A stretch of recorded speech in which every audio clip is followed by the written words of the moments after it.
이번 시간에는 뉴스앤 차트 시간으로 나스닥 지수 차트에 대해서 한번 얘기를 해보겠습니다. 어제는 이제 급락이 한번 나왔습니다. 그래서 트럼프의 한마디에 마이너스 3.56%가 급락을 했죠. 이제 그 전날에 중국의 히토류 수출 통제 발표가 있었습니다. 그러고 나서 이제 그 다음날 장중에 정확히 이제 12시 거의 다 돼가지고 급락이 나왔는데요. 트루스 소셜을 통해서 중국이 무역과 관련해 극도로 공격적인 입장을 취했다는 것을 방금 알게 됐다면서 그로부터 6시간 뒤에 대중국 100% 추가 관세 부과 방침을 발표를 했습니다. 그래서 현재 미국의 대중국 관세는 평균 55% 수준인데요.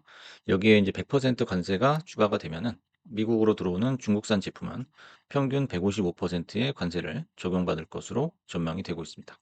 그래서 이제 관세 전쟁이 끝나고 관세 사태가 끝나고 어느 정도 이제 시장이 정상화되고 계속적인 상승을 했었죠. 하지만 이제 갑자기 또 찬물을 끼얹는 그런 사태가 일어났습니다. 그래서 일시적이다. 이런 관측도 있고요. 아니면 좀 더 침체가 깊어질 수 있다. 이런 이제 의견도 있는데요.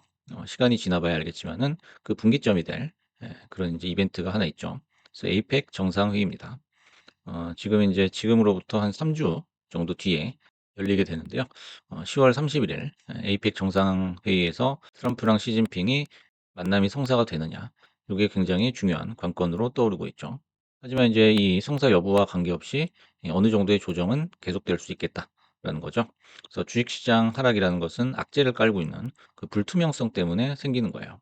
그래서 그 전에 뭐 또 서로 화해를 하거나 그런 얘기가 오갈 수도 있겠지만은 그러기 전까지는 이 불투명성 때문에 계속적으로 조정을 받을 가능성이 높다라는 거죠.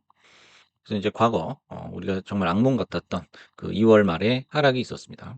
그때랑 이제 비교를 해보면은 그때 당시에 4월 초까지 25% 정도가 하락을 했었죠. 만약에 인제 같은 속도라면은 그거랑 이제 비슷한 속도로 떨어진다면은 최악의 경우엔 마이너스 12% 13% 정도가 빠지게 되는데요. 한 2150 포인트까지 떨어지게 된다라는 거죠. 이제 그림을 하나 보시겠습니다. 보시면 이제 이때부터 여기까지 2월 20 일부터 4월 7 일까지 떨어졌거든요. 그래서 요게 한 6주 정도 됐습니다. 네. 그래서 6주 정도 돼서 지금 이제 에이펙 정상회담까지 한 3주 정도 남았으니까요. 요 절반 정도 될까요? 절반 정도 떨어진다고 하면 요 정도 선에서 아마 이제 조정이 끝나게 되겠다라는 건데요. 요건 이제 어디까지나 최악의 경우죠. 아마 요 안에서 조정이 끝날 가능성이 높습니다. 그래서 만약에 여기서 내려온다면 정말 기가 막히게 여기 뭐 쌍봉, 쓰리봉, 포봉, 파이브봉까지 찍었던 요 저항선이 있어요. 맞고 떨어졌던 그 자리죠. 요 저항선이 정확하게 2150 이다라는 거죠. 요 원저리에서 아마 3주 정도의 조정이 최악의 조정이라면 마무리가 될 것이다라는 거죠. 그래서 항상 이렇게 불시에 시장이 급락이 나와 가지고 우리가 많은 피해를 보곤 하는데요. 이렇게 추세의 각보다 현저히 커지는 상승각을 보이면은 어느 정도 이제 현금 비중을 늘리면서 주식을 익절을 해야 되는 그런 시점이다라는 거죠. 이 추세선, 추세각이 이제 빨간 선으로 제가 이렇게 그어 놨는데요. 요 선을 따라서 주식이 계속 움직이고 있고요. 시장의 어떤 외부 변수에 의해서 급락을 하는 그런 경우라도 다시 이제 추세선으로 붙이는 그런 케이스를 많이 볼 수가 있습니다. 그래서 이 빨간색 화살표로 이렇게 그어 놓은 걸 보시면 이 추세선의 각도보다 훨씬 더 각이 높다라는 것을 알 수가 있어요. 그래서 이렇게 추세선과의 이격이 벌어지게 되면은 그때는 좀 현금 비중을 높여야 된다는 겁니다. 그래서 첫째로는 이제 많이 사고 싶어도 참아야 된다는 거죠. 그래서 매일매일 최근에도 그랬죠. 매일매일 주식이 올랐기 때문에 오늘 안 사면 내일 바보가 될 것 같은 그런 생각이 항상 우리의 어떤 머릿속을 지배를 하고 있었죠. 두 번째는 들고 있고 싶어도 조금은 덜어내야 된다는 거예요. 그래서 어차피 내일 갈 건데 그냥 놔두지. 요런 이제 안이한 생각을 하기가 쉬운데요. 항상 그때 이제 급락이 나오는 것 같아요. 네, 세 번째는 주식 보는 시간을 좀 줄여야 됩니다. 그래서 이제 오를 때는 항상 보면서 기분이 좋죠. 기분이 좋고 도파민이 나오고 하는데요. 인제 요 시간을 쪼금씩 줄이면서 주식 비중도 줄여서 어떤 급락에 대비하는 그런 좀 욕심을 줄이는 자세가 무엇보다 중요한 거죠. 그래서 날마다 인제 보게 되면은 날마다 오르기 때문에 계속 이제 잡고 싶은 거예요. 비중을 더 태우고 싶은 거고. 그렇게 되면 인제 결국에는 요런 꼭지에서 잡게 되는 거예요. 그래서 포모로 인해서 뒤늦게 잡지 않도록 항상 주의를 해야 되는 고런 시점이 바로 이 추세 각보다 현저히 커지는 각도를 보여주는 때죠. 그래서 추세선에 가까워지면은 다시 또 비중을 확대하고 고런 것이 인제 굉장히 현명한 판단이다라는 겁니다. 그래서 이런 대세 상승 추세에서도 손실이 나는 그런 케이스가 있어요. 이건 이제 누가 봐도 대세 상승입니다. 물론 중간에 한번 훅 빠진 적이 있지만은 대세 자체는 바뀌지 않았거든요. 그래서 이런 경우에 이제 손실이 나는 케이스는 첫 번째는 욕심을 뒤늦게 부릴 때요. 그래서 상승 파동의 중간 지점에서 부려도 사실 큰 사고가 나지 않죠. 오히려 수익이죠. 하지만은 이 상승 파동을 마지막까지 다 보고서 이격이 한참 벌어져 있을 때 그때 들어가는 케이스죠. 그다음에 두 번째는 주식이 하락하면은 큰일 나는 줄 아는 거예요. 그래서 인제 밑에서 위에서 사고 밑에서 팔게 된다는 거죠. 그래서 요런 추세선에 오면 오히려 비중을 태워야 함에도 불구하고 모든 돈을 여기서 인제 몰빵을 해 놨다가 여기서는 더는 버틸 수 없으니까 '아 큰일 났다.' 하고 저기서 팔아 버리죠. 팔면 또 지수는 오르게 돼 있습니다. 그래서 요런 거는 인제 전체 추세를 보는 기본기가 부족하다고 볼 수 있어요. 세 번째는 대출 자금을 땡겨서 쓰는 경우예요. 그래서 여유 자금이 아니고 좀 급한 자금을 땡겨서 쓰는 경우에는 사실상 당일 수익이 나지 않으면은 답이 없다라고 볼 수가 있습니다. 그래서 인제 자꾸 조급해지고 기다리는 시간이 줄어들게 되고요. 시간을 자꾸 나의 적으로 만드는 그런 매매가 되겠죠. 그래서 이런 상승 추세에서도 손실이 나 버리는 그런 케이스가 발생하게 된다는 거죠. 그래서 인제 이렇게 급락이 나올 때는 어느 정도의 전조를 보이게 됩니다. 그래서 어제 인제 멤버십 영상에서도 그 AI 버블 부정론이 나오는 것이 뭔가 좀 조정 신호, 고점 신호가 아니냐 요런 얘기를 했었는데요. 한참 인제 버블을 얘기할 때는 사실상 급락이 또 잘 나오지 않아요. 하지만은 이 버블론을 부정을 하고서 나옵니다. 네, 소위 말해서 실드를 쳐 주는 거죠. 그래서 뭐 젠슨왕도 그렇게 얘기를 했고 샘 알트만도 얘기를 했고요. 그다음에 여러 인제 투자사에서도 얘기를 했었죠. "버블이 아니다. 예 그냥 적정 가치고 지금 뭐 AI 시작도 안 했다." 요런 식의 얘기가 최근에 며칠 동안 빈번하게 나온 것을 알 수가 있었습니다. 그래서 인제 버블론이 뭐 거꾸로 간다 이런 게 아니고 버블론이 인제 강하게 제기가 되면은 몇 주 정도 뭐 길게는 몇 달 정도 뒤에 반드시 조정이 온다라는 거예요. 우리가 그걸 인제 시간이 지연이 되다 보니까 바로 못 느끼는 거죠. 바로 연결시켜서 생각을 못할 뿐이지 버블론이 강하게 나오면은 그때서부터는 사실상 현금 비중을 우리가 생각을 해야 됩니다. 그래서 역시 종목이든 지수든 마지막 불꽃을 터뜨리고 하락을 하기 때문이에요. 그래서 버블론이 나온 다음에 불꽃을 터뜨리기 때문에 "아 버블론 이거는 틀렸어."라고 얘기를 하는 거예요. 그럼 이제 더 가네 하면서 이제 버블을 모두 다 부정을 하는 그런 컨센서스가 형성이 되고요. 그때 인제 어떤 불시의 변수로 인해서 장중에 하락을 하는 그런 경우를 겪을 수가 있다라는 거죠. 그래서 우리가 폭락의 전조라고 하면은 한 세 가지 정도 꼽아 볼 수 있겠는데요. 첫 번째는 스몰 캡들의 빈번한 긴 윗골이에요. 이제 강세장 초기에는 스몰 캡들이 계속적으로 랠리를 이어나가는 거죠. 그래서 오늘 뭐 10% 올랐다. 그럼 내일도 한 뭐 7-8% 오르고 그다음 날도 오르고 요런 식으로 어떤 연속성이 있는 시세가 나오죠. 하지만 인제 그 끝자락에서는 윗꼬리가 빈번하게 나오는 거예요. 급등하는 것은 그전과 마찬가지지만은 이제 인제 10% 올라갔다 치면은 장중에 뭐 장중도 아니죠. 몇 분 만에 그냥 10%를 빼버리는 경우를 많이 본다라는 거죠. 고게 인제 최근에 테마주 스몰캡에서 많이 나왔다는 겁니다. 그다음에 두 번째는 마인드적인 거죠. 매일 오르기만 해 가지고 주식이 쉬워 보일 때가 있어요. 그래서 오늘도 오르고 내일도 오르고 다음 날도 오르고 계속 오르다 보면 주식이라는 게 '아 이렇게 쉽구나.' 뭐 소위 말하는 돈 복사라고 하죠. 그래서 요렇게 주식이 좀 만만해 보일 때 그때가 여지없는 고점 신호라는 거죠. 세 번째는 욕심이 극에 달한다라는 거예요. 그래서 매일 10%씩 먹다가 하루에 뭐 2-3% 정도 수익이 났어요. 그러면은 요거를 그냥 '망했다.'라고 느낄 정도로 우리 눈높이가 높아져 버리는 거예요. 그래서 오늘 장이 시작하면은 무조건 돈이 생긴다. 이게 그냥 디폴트 값으로 설정이 돼 있는 거죠. 그래서 욕심은 정말 끝이 없다라는 겁니다. 그래서 요 세 가지 어떤 신호가 어떻게 보면은 이제 급락이나 하락이 나오는 꺾이는 그런 전조라고 정리를 해볼 수 있겠습니다.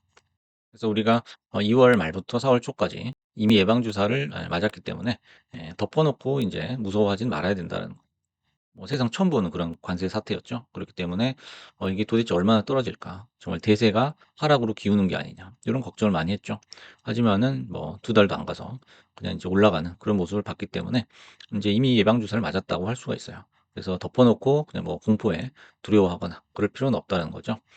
그래서 불시에 급락을 한다든지 증시가 조정을 받는다든지 내가 가지고 있는 종목이 하락한다든지 아니면은 이제 전체 포트폴리오가 붕괴된다든지 모든 악재 변수에 대응하는 법에 대해서 한번 정리를 해 봤습니다. 그래서 첫 번째는 언제든 최악의 사태가 닥칠 수 있다라는 거죠. 하지만 반드시 회복이 된다라는 거예요.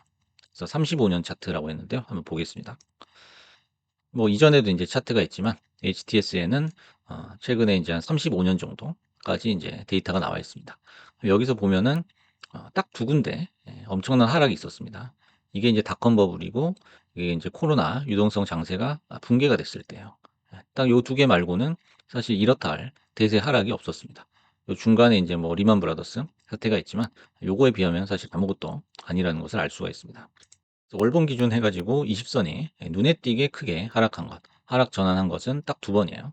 닷컴 버블하고 그다음에 코로나 유동성이 붕괴됐을 때죠. 그래서 각각 2년 내내 지속이 됐습니다. 2년 동안 계속 흘러내린 거예요. 그다음에 리만 사태는 한 1년 정도 흘러내렸죠. 그래서 인제 최근 관세 사태랑 비교를 해 보면 거의 한 뭐 10 배죠. 한 달짜 뭐 2 달짜리 뭐 2 년짜리이기 때문에 뭐 10 배라고 볼 수가 있습니다. 그리고 인제 관세 사태 때의 하락은 월봉상 20 선이 꺾이지도 않았다는 거예요. 여기서 뭐 보이지도 않죠. 또 20 선을 보시면은 계속적으로 상승각이 유지가 되는 거예요.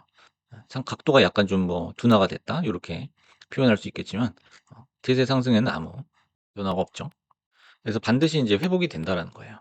그래서 여러 가지 인제 뭐 부침을 겪었지만은 결국에는 계속적으로 신고가를 깨면서 위로 올라가는 고런 것이 나스닥이다라는 겁니다. 네, 두 번째는 이제 하락장을 두려워하지 못하도록 매매 환경을 세팅을 해야 된다는 거예요.